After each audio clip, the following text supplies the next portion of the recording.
So maybe they wake up to themselves and say, oh, what happened here? Maybe they can wake up to themselves. Let's see, let's continue. Let's see if they did wake up to themselves or not. فطاف عليها طائف من ربك وهم نائمون فأصبحت كالصريم. And this is, they're all sleeping. They got no clue what happened to their garden. فتنادوا مصبحين. So the next morning arrived and they all woke up in the very early hours of the morning. مصبحين تنادوا, they began to call each other. Hey brother, yalla, get up. Yalla, wake up. We're going to go, Bismillah, inshallah, to the garden. Yalla, we're still on the plan, right?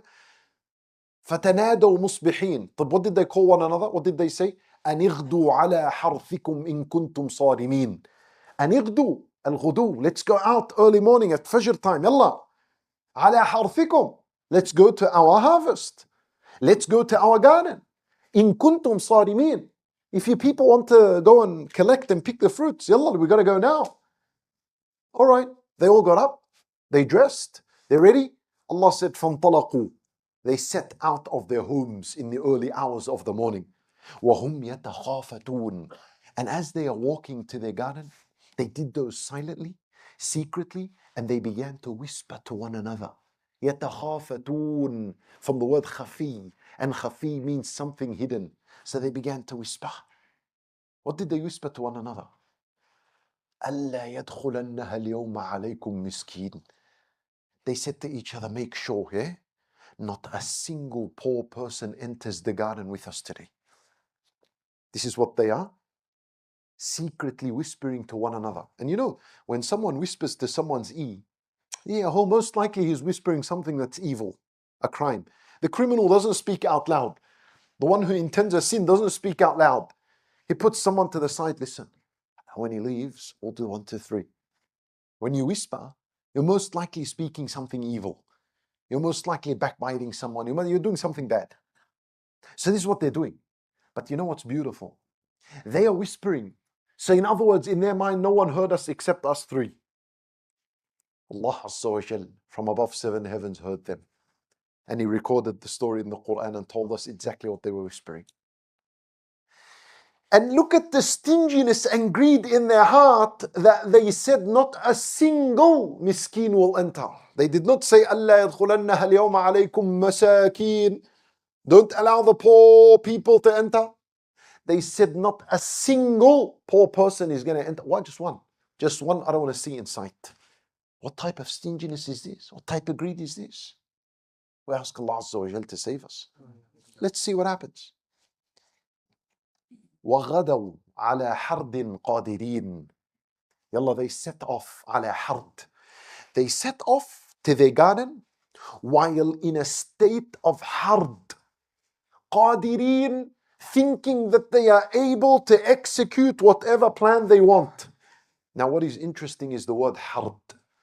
Hard is a very unique, interesting word. It comes once in the Quran, only here.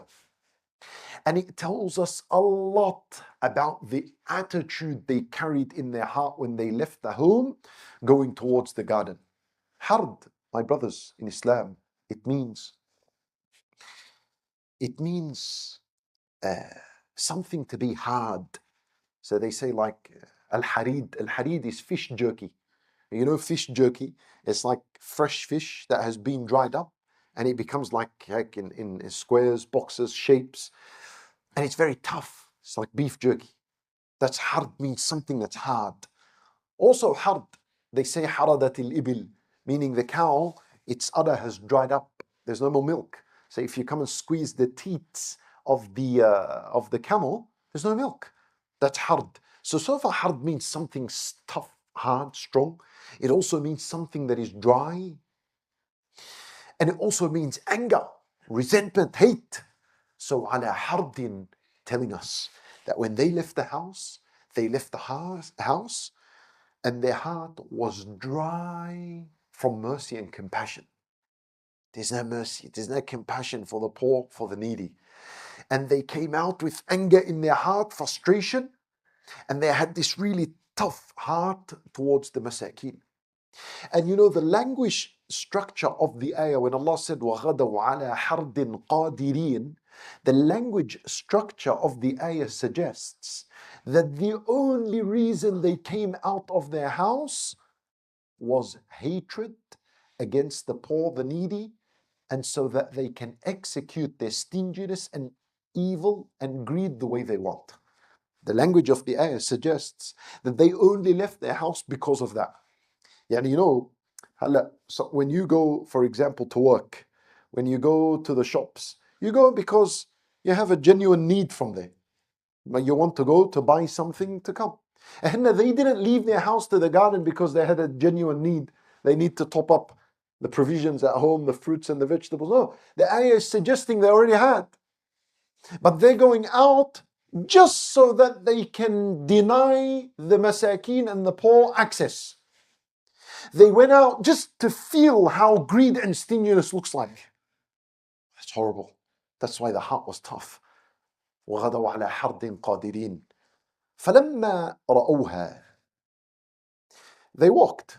Eventually they got to the garden and they saw it. فلما رأوها. They said to one another, إنا لضالون. They said to one another, we're lost. يا عمي, did we lose the way? They're thinking that they've gone to the wrong address because they couldn't recognize the garden. But then they said to each other, I mean, we walk straight, we leave our house, we take a right, a left, we go straight, and this is it, this is the address. But I mean, I think we've lost the way. So one of them said, no. Like, we're in the right address. This is our garden. بل نحن محرومون. You don't get it. We've been deprived. Allah has burnt our garden. He deprived us. بل نحن محرومون. Mahrumun comes from the word haram. Allah has made our provision, our garden, haram upon us. Khalas, it's gone. What do we do? Look at this, Allahu Akbar. Look at the justice of Allah Azza wa Jal. He gave them a punishment that is equal to their crime. What was their crime? Their crime that they did not want to give a single poor person or a needy person anything at all. So Allah did not give them anything at all. Not even one fruit remained on the floor, like half burnt. Nothing, all of it gone. Allahu Akbar. Allahu Akbar. We ask Allah Azza wa Jal to save us from stinginess and greed. Look at its punishment. It was in this worldly life. What did they benefit? They had so much, it would have fed everyone. What did greed get them other than made them lose all their provision? Then Allah Azza wa Jal said, قال أوسطهم ألم أقل لكم لولا تسبحون. The most sensible of the three brothers looked at the other two and he said to them, didn't I tell you that you should have exalted Allah Azza wa Jal? لَلَمْ أقل لكم لولا تسبحون. Yani he's saying, didn't I tell you, don't do this? Didn't I tell you, don't be stingy and greedy? Didn't I tell you, let's uphold the legacy of our father and remain generous? Didn't I tell you that, man? Didn't I tell you, don't talk like that, don't be arrogant, don't be stingy? What do we do now? Yeah, and in other words, now they're going back to their senses. And it looks like one of the three was actually someone that was decent, God-fearing. But he was the best of the worst, still the worst. And what we're learning from this ayah is that having knowledge that something is haram is not enough to save you from Allah's punishment. You need to act on that knowledge.